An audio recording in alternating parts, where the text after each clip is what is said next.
মিল কারখানা বন্ধ। আসসালামু আলাইকুম ওয়া রাহমাতুল্লাহ। প্রিয় বন্ধুরা, আজ 1 মে আন্তর্জাতিক শ্রম দিবস। আন্তর্জাতিক শ্রম দিবসে পৃথিবীর সকল শ্রমজীবী ভাই বোনদের জানাই আন্তরিক শুভেচ্ছা ও ভালোবাসা।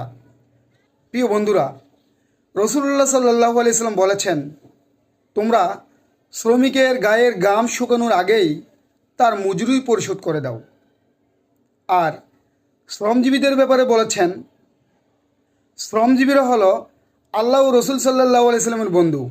অতএব শ্রমজীবীদের কর্তব্য হলো তারা তাদের পাওনা অনুযায়ী যথাযথ শ্রমের বিনিময় করা।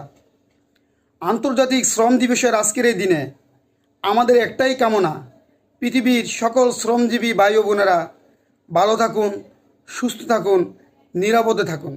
আসসালামু আলাইকুম ওয়া রাহমাতুল্লাহ।